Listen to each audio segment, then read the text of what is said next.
Quando a gente olha para dívida, a gente consegue trazer dois grandes,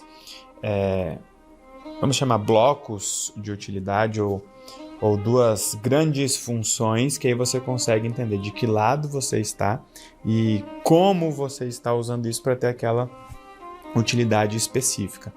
Mas a dívida é uma forma de dizer não para mim ou uma forma de dizer não para o outro. Se você separar em dois grupos, qual é o primeiro grupo? Qual é a utilidade desta dívida? Essa é a pergunta que todo mundo faz. Eu confesso que por várias vezes eu já tentei montar algum tipo de matriz para a pessoa colocar a doença dela, o problema dela, a dívida dela e falar, eu achei a utilidade. Só que não tem matriz para isso, porque a dívida ela pode ter a mesma utilidade que uma doença. E muitas vezes a pessoa pode, inclusive, ir trocando. Uma hora está doente, uma hora está endividada, outra hora está acidentada. E aí você tem aquela pessoa que está sempre alimentando aquela utilidade. A gente tem que sempre olhar a linha do tempo e buscar as nossas premissas a todo tempo. A gente tem uma premissa que é alguma coisa aconteceu quando tudo aconteceu, né? De repente eu parei de vender. Não foi de repente, tá? Pode ter sido de repente, mas não foi do nada. Né? Alguma coisa aconteceu quando tudo aconteceu. Quando a gente olha para dívida, a gente consegue trazer dois grandes, vamos chamar blocos de utilidade ou duas grandes funções que aí você consegue entender de que lado você está e como você está usando isso para ter aquela utilidade específica. Mas a dívida é uma forma de dizer não para mim ou uma forma de dizer não para o outro. Se você separar em dois grupos, qual é o primeiro grupo?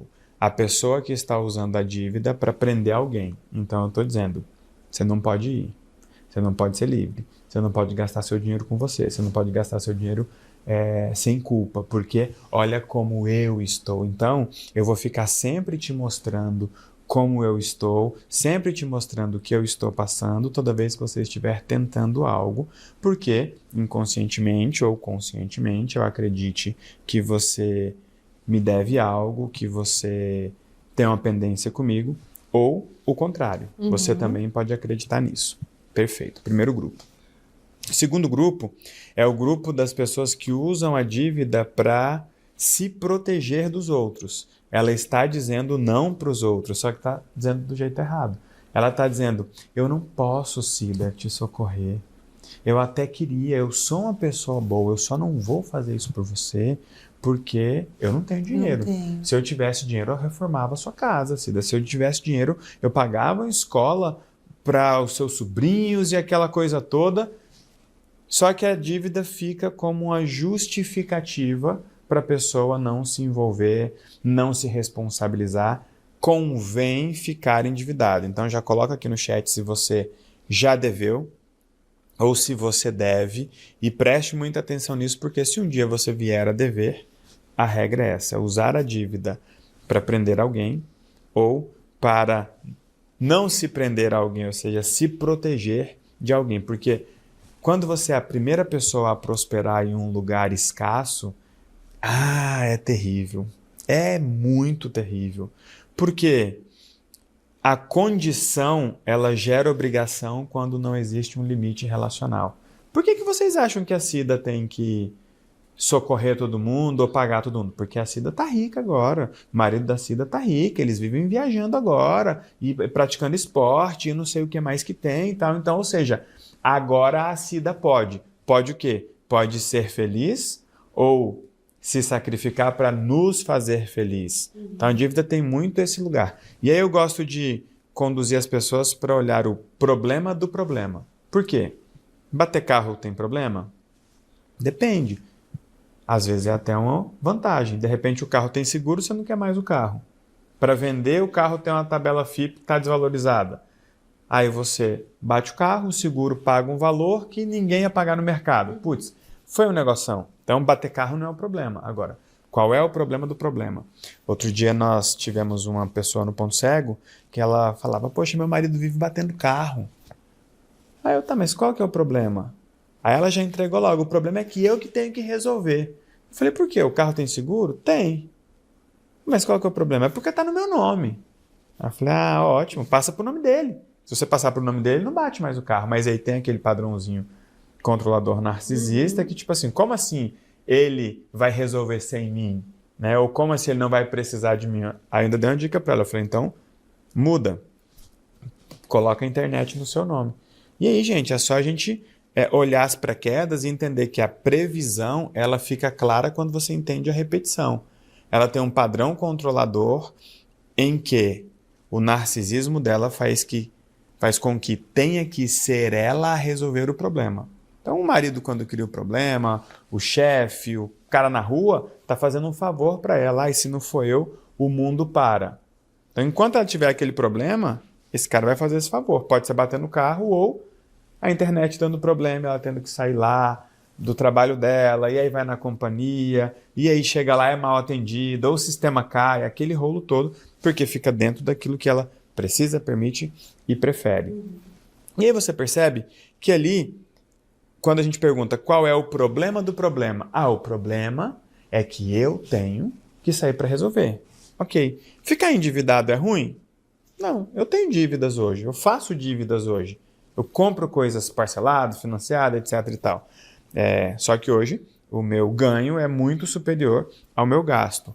Agora, você que está endividado, qual que é o problema do problema? O problema é que eu não posso comprar tudo que eu quero. Eu também não. Você também não, não é? Tem coisa que a gente se programa para comprar, tem coisa que a gente espera para conseguir comprar, tem coisa que a gente investe. Precisa de um planejamento. Precisa de um planejamento. Então, a dívida não é um problema. Tem coisa que você não consegue comprar, a Cida também não, eu também não, e todo mundo está no mesmo barco. Ou seja, a dívida não é o problema. Vamos lá. Qual que é o problema do problema? O problema é que eu deixo de gastar comigo por causa dos outros. Agora a gente tem um problema, de fato. A pessoa deixa de gastar consigo porque tem alguém com problema, ou alguém precisando, ou alguém precisando mais. Aí a gente começou a chegar nesse lugar. E aí não tem segredo, é rodar protocolo de combate à dependência emocional, proteção emocional, culpa e medo.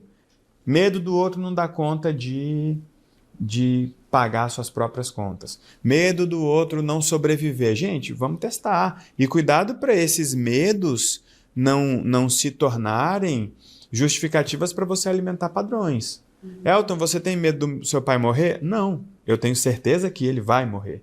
Você tem medo da sua mãe morrer? Não. Por quê? Porque eu tenho certeza que ela vai morrer. Elton, você tem medo de morrer? Não. Eu tenho certeza de que eu vou morrer. A pergunta é, será que eu vou viver? Então, todo dia eu preciso escolher viver, olhar meus padrões, olhar meus medos, minhas culpas, porque uma pessoa que vive endividada há muito tempo, quando ela vai sair da dívida, ela toma consciência do quanto ela pesou. Se ela era essa pessoa que estava prendendo alguém. Se ela for uma pessoa minimamente humana e sensata, ela vai sentir culpa.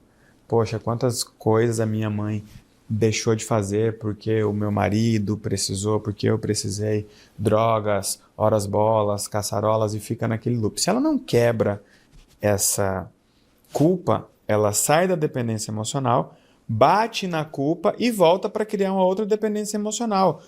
Agora, eu não me permito porque eu descobri que minha mãe já gastou um dinheirão comigo. Então, toda vez que eu estou prestes a usufruir, eu olho e falo, gente, mas eu não posso.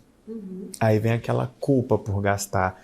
E boa parte do que a gente gasta é com supérfluo.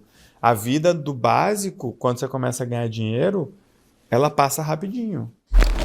Chegou a hora de quebrar os padrões que ainda travam sua vida. Toque no link da descrição, preencha sua ficha. O próximo passo depende de você.